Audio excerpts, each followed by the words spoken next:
Hi, my name is Gabe Newell. I'm the president and co-founder of Valve.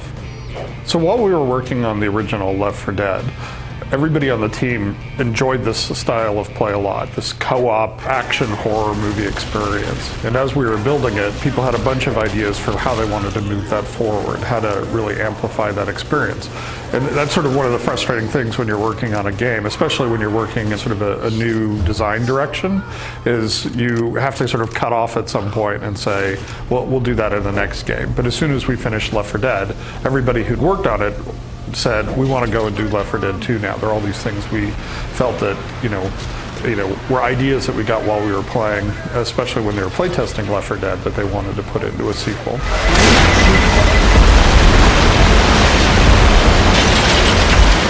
So it's interesting, the difference in the reactions between announcing Left 4 Dead and announcing Left 4 Dead 2. When we announced the original Left 4 Dead, the big issue is getting people excited about a new game from Valve. We still have people who are saying, what's happened with Adrian Shepard? I want to know what's going on there. Or what about Day of Defeat? We'd like something there. So when you announce something new, what you have to do is convince people that it's an interesting game, that there's something unique that's going to be worth their time and energy. And that's what a lot of the focus was on Left 4 Dead. Like this before. Jesus, don't let that stop you from smearing it all over yourself.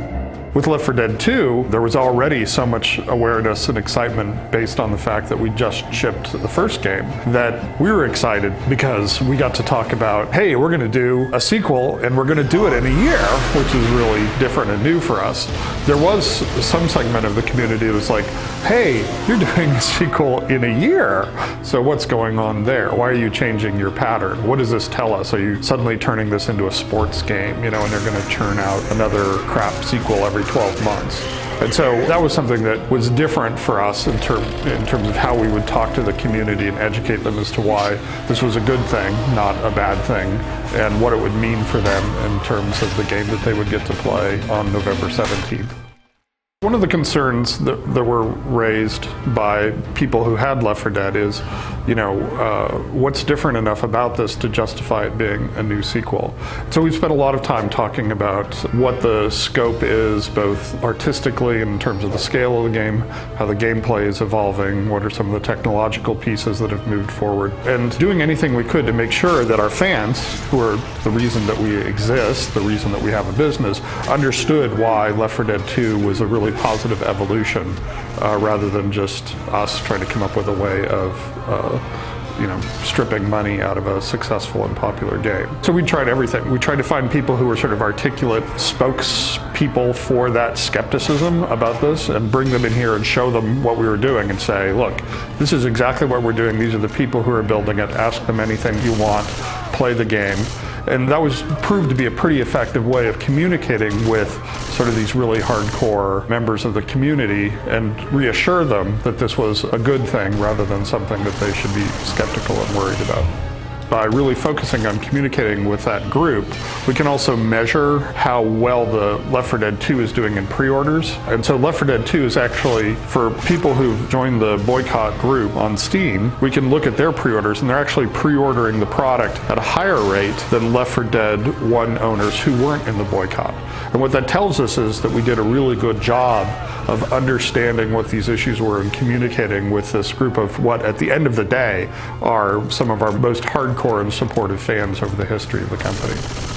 So Left 4 Dead 2 is an interesting product from just a project management perspective. Tom Leonard is a really senior game developer. He's been in worked on a lot of very interesting projects. And he had a theory about project management that he wanted to try out. One of the things everybody's aware of is there's a lot of crunch time in video game development. And that can be really harmful to people over time. Some people get burned out and they don't really come back for like 5 years. They're just so fried by the experience of shipping a title. People just rolled off a pretty difficult shipping product. Left 4 Dead 1 was pretty challenging for us in terms of how much work we had to do, how much integration we had to do with various groups, and making sure that it would run on all of the different hardware platforms and on the Xbox.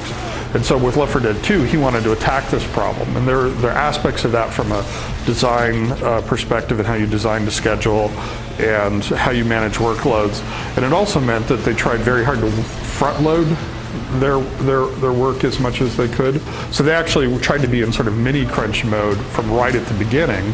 And what that meant is we're sort of in this kind of strange situation now at the end of the project where the product's already very far along in terms of going into stores, and we still have weeks before the actual ship date. So in the past, I've been on projects where we're like racing to the airplane to throw the disc into the door to get it to replication in time to get it into stores. And in this case, because of the approach to front-loading the hectic part of the schedule at the beginning and removing all of the uncertainty about the project at the front rather than at the end, we're actually spending a lot more time sort of sitting around playtesting without a lot of frantic development going on. I think that when you're designing and building a game like Left 4 Dead, you reach a point where you have to stop, right? And during the course of that, where you're finishing the concept of the original project, you get a whole bunch of ideas for what you want to do in the sequel. This is just a natural part of building games. And I think most everything that's in Left 4 Dead 2 grew out of that sense of Left 4 Dead 1. I think with Left 4 Dead 2 finished now, we have a bunch of ideas. They're a little bit broader ideas. Tom Leonard and Steve Bond are two of the guys who worked on the project. And they're really interested in this problem of scalable artificial intelligence. So the inspiration we got out of Left 4 Dead 1 led to Left 4 Dead 2. The inspirations that we seem to be walking away from Left 4 Dead 2 are really about trying to think about the impact that Larrabee and similar approaches are going to have on the design of artificial intelligence systems going forward. And not just the code piece of it, but the production piece. It's like, how do you make the level designers 10 times as productive? That's the big challenge that we face right now. How do you create the density of game experience that we think is possible with these new CPU architectures that are going to be coming down the pike? And that seems to be what we're taking away from Left 4 Dead 2. It's not like the Left 4 Dead 2 team wants to turn around and spend another year and build Left 4 Dead 3. Their reaction out of this game is to say, I need to go spend 2 to 3 years trying to tackle this really big, gnarly technology problem. So it's sort of interesting to see what we come out of a project and where it propels us into the next stage. We still have a bunch of content that we're going to be creating for the original Left 4 Dead. It's a very popular product with customers and we want to continue to support them, and we also need to do the same thing for Left 4 Dead 2. I think there are also lots of opportunities between interoperability between our various games. So we're trying to look at sort of crossover DLC ideas because we think that there's a lot of overlap in the groups of people who play these, and so giving people incentives to move between the different games is something that we're looking at a lot. It'll be the standard sorts of things, you know, more weapons, more campaigns, more special infected. But we're also, I think, from a design perspective, looking at all of our games and trying to think of, are there ways to add value to these collections of games? So if somebody has Team Fortress 2 and they have Left 4 Dead 2, you know, what's exciting and interesting to those kinds of customers? You know, our view in general on these sort of post-shipment releases is we want them to be free, right? It's a great way for us to get the community excited. It helps the mod community to have an active and energized user base of our existing game. It gets people excited to buy gifts for their friends and things like that. So that's really our strong preference. The challenge on the consoles is that they don't have that sort of model. For us, we think that it's a real problem on the consoles not to support that because we think it's a really proven and successful business model, and trying to impose a single model for things like MMOs, music games, multiplayer action games like ours and so on, in terms of DLC pricing, I think is very restrictive. It's like an operating system saying you can build any application you want so long as it's a spreadsheet. So as far as supporting other consoles, we're always evaluating those options. The mobile platforms, I've got an iPhone and I'm really intrigued by this notion of what mobile experiences are and how they tie into the overall gaming experience. There's the Mac. We really get a lot of requests from Mac users that they'd like to see games.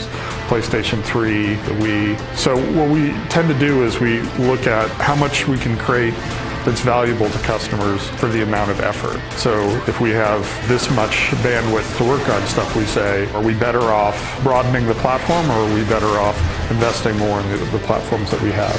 And so we do that evaluation constantly and try to look at what the trade-offs are and advantages. Going to any of the other consoles beyond the Xbox is a really big time commitment, and it's a small ongoing tax. So you have this big lump of work you have to do up front, and then each time you release, you have the tax that's associated with it. And there are surprising taxes you don't expect. For example, managing the differences in models between DLC on the PC versus those individual consoles that you don't anticipate.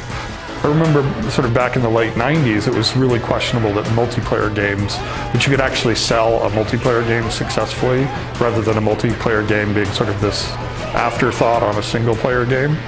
And it seems like the same thing's happening nowadays in terms of co-op. It's like, oh, well, you have to have a fun multiplayer game, but co-op needs to be this sort of add-on because there isn't a large enough market or there aren't interesting enough design opportunities to really create compelling experiences.